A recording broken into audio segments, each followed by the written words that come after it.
பாஜக எதிர்ப்பை தாவேகா பண்ணாத நிலையில திமுகவுக்கு தானே அது அட்வான்டேஜா இருக்கும். பாஜக எதிர்ப்பை இன்னும் வீரியமாக பண்ணுவதற்கான களம் அவங்களுக்கு தானே அதிகமாக ஏற்படும். பாஜக எதிர்ப்பு அரசியலை செய்து அந்த வாக்குகளை வாங்கணும்ல, அரசியல் செய்யலாம். நீங்க வந்து இப்ப எதிர்த்து அடுக்க இந்த நடந்த சம்பவங்கள் இருக்குல்ல, இந்த 10-15 நாள் இப்ப நீட் சார் சொன்ன மாதிரி நீட்டு பிரச்சனை, பெட்ரோல் விலை பிரச்சனை, இதற்கடுத்து நீங்க அறிக்கைகள் கொடுத்து போராட்டங்கள் நடத்தி அந்த அரசியலுக்கான கவன ஈர்ப்பை தங்கள் பக்கம் திருப்பலாம். அந்த வாக்குகளை வாங்க முடியுமா? இதுதான் அங்க வந்து பெரிய கொஸ்டின். ஏன்னா இப்போ காங்கிரஸ் வந்து நிலையான ஒரு முடிவை வந்து எடுத்துட்டாங்க, நாங்க வந்து தாவேகா கூட தான் இருக்க போறோம் அப்படின்னு. காங்கிரஸ் எடுத்த நிலைப்பாட்டை ஒட்டி மற்ற கட்சிகளும் அந்த நிலைப்பாட்டை வந்து எடுத்துட்டாங்க. இதுல என்னன்னா, இதுல பேச வேண்டிய முக்கியமான இன்னொரு விஷயம், இந்த கட்சிகள் ஏன் இவ்வளவு தீவிரமாக இந்த முடிவை எடுக்கிறார்கள் அப்படின்னா, திமுக அதிமுக கூட்டணின்னு ஒண்ணு பேசப்படுது இல்லையா, அது தேர்தல் முடிந்த பிறகு எண்ணிக்கை கூட்டணியாக பேசப்பட்டது. உங்க எண்ணிக்கையை நாங்க உங்களுக்கு தரோம், நம்ம 2 பேரும் ஜெயிச்சு, நம்ம 2 பேரும் ஒரு அக்ரிமெண்ட்ல வச்சு நம்ம ஆட்சி அமைப்போம், விஜய் ஆட்சி அமைக்க வேண்டாம்ன்ற இடத்தில் பேசப்பட்டது.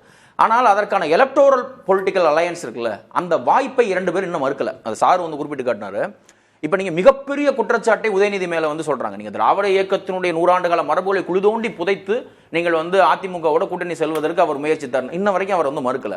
எடப்பாடி பழனிசாமியை எதற்காக எதிர்த்துட்டு போனாங்க அந்த 25 எம்எல்ஏக்கள்? நீங்க போய் திமுக கூட்டணி வைக்க போனீங்க, எங்களுக்கு அது பிடிக்கல, நாங்க தாவேக ஆதரிக்கிறோம், இதுதான் இது. இப்ப நீங்க வந்து அவர் திருப்பி போயிட்டு அங்க சேர்ந்துட்டாங்க. இப்ப எடப்பாடி பழனிசாமி ஏதாவது உறுதி கொடுத்துருக்காரா? நான் திமுக கூட்டணி வைக்க நினைச்சது தப்புன்னு சொன்னாரா, இல்ல எதிர்காலத்தில் கூட்டணி வைக்க மாட்டேன்னு சொன்னாரா? அப்போ அந்த திமுக அதிமுக கூட்டணிக்கான வாய்ப்புகள் இன்னும் அப்படியே உயிர்ப்போட இருக்கு. அப்ப திமுகவும் அதிமுகவுமே சேர்ந்து கூட்டணி வைக்க போறாங்கன்னா இந்த மற்ற கட்சிகள் என்ன பண்ணுவாங்க?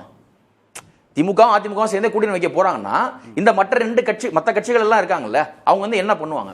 இன்னொன்னு நேஷனல் தேசிய அரசுகளுக்கான ஒரு இடம் வந்து இருக்குல்ல. இப்ப தேசிய அரசியலுக்கான இடம்ங்கிறது 29 தேர்தல் போது ராகுல் மைய தேர்தல் தான். ராகுல் மைய தேர்தலை விஜய் வலுப்படுத்த போகிறாருங்கிற ஒரு விவாதம் வந்து ஆரம்பத்திலிருந்தே இருக்கு.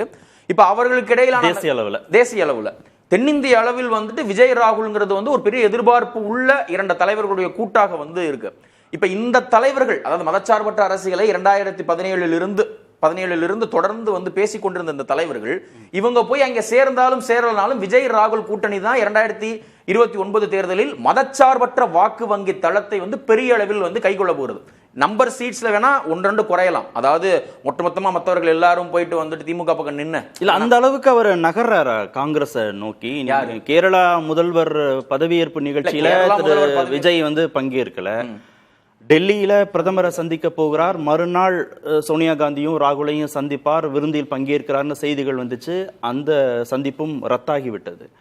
கேட்டா கிறிஸ்டோபர் திலக் வந்து விளக்கம் கொடுக்கிறாரு, இது அரசு முறை பயணம், அதனால சந்திக்கல, நிதி ஆயோக் கூட்டத்துக்கு வரும்போது சந்திப்பார்னா. அப்ப நிதி ஆயோக் கூட்டம் அரசு முறை பயணம் இல்லையான்ற ஒரு கேள்வி வருது. அப்ப ஏன் சந்திப்பு ரத்தானது? அதற்கான விளக்கம் கொடுக்கல. ராகுலோடும் காங்கிரஸோடும் பாஜகவை எதிர்த்து கொண்டு இன்னும் அவர் நேசக்கரம் நீட்டுவாரா, இன்னும் நெருங்கி போவார்னு நினைக்கிறீங்களா? இல்ல, அன்னைக்கு வந்து அதாவது கேரள முதல்வருடைய பதவியேற்பு விழாவுக்கு போகாத காரணம் இன்னைக்கு மே 18 அன்னைக்கு வந்து ஈழ முள்ளிவாய்க்கால் நினைவு தினம். சோ அந்த காரணத்துக்காக அவர் போகல, அதுதான் காரணம். அது போகல. காங்கிரஸ் இந்த காரணத்தை சொன்னாங்களா? என்னது இந்த காரணம்? முள்ளிவாய்க்காலுக்கு அது சொல்லணும்னு அவசியம் இருக்கு, அவர்களுடைய தனிப்பட்ட முடிவுங்க. ஒரு பதவியேற்பு ராகுல் காந்தி வந்தார், இல்ல அது ராகுல் காந்தியோட பதவியேற்பு விழா கிடையாது. இல்ல, இது வந்து கேரள முதல்வர் பக்கத்து அவங்க கூட்டணி கட்சியோட பதவியேற்பு விழா தானே. இது வந்து நீங்க அது எல்லா கூட்டணி கட்சி எல்லா நிலவுகளுக்கும் போய் செய்யணும்னு விளக்கமாவது கொடுத்திருக்கணும். சரி, இல்ல அது அவர்களுக்கு இடைப்பட்ட விஷயம். அதுல இன்னொன்னு, டெல்லி சென்ற பொழுது அவரை சந்திப்பதாக முன்கூட்டியே ஒரு ஷெட்யூல் எதுவும் வந்து இல்ல. ஆனால் இவர்களுக்குள் திட்டம் வேற ஏதாவது வேலை இருந்துச்சு, அதனால சதீஷன் பதவியேற்புக்கு போகலைன்னா கூட காங்கிரஸ் பெருசா எடுத்துக்காது. முள்ளிவாய்க்கால முன்னிறுத்தி நாங்க வரல. அதுல வந்து தாவேகாவுடைய நிலைப்பாடை தான் நீங்க பார்க்கணும். சரியா? நீங்க ஒவ்வொரு கட்சிக்கும் ஒரு நிலைப்பாடு, ஒரு அரசியல் இருக்குல்ல. நீங்கள் வந்து கூட்டணிக்காக உங்கள் அரசியலை நீங்க இழக்க முடியாது. கூட்டணி என்பது கூட்டணி தான், உங்கள் அரசியலை நீங்க இழக்க முடியாது. அவர்கள் அதில் தெளிவாக இருந்திருக்காங்க. அந்த புத்திசாலித்தனத்தை தான் நம்ம வந்து பார்க்கணும். என்ன ஜோதிமணி என்ன சொன்னாங்க? அதிமுக சட்டமன்ற உறுப்பினர்கள் ராஜினாமா செய்து விட்டு வரும்போது திரும்ப ஜோதிமணியோட ட்வீட் என்ன? ஜோதிமணி ட்வீட்டை பேசணும்னா நம்ம மாணிக்கம் தாக்கூர் ட்வீட்டையும் பேசணும்.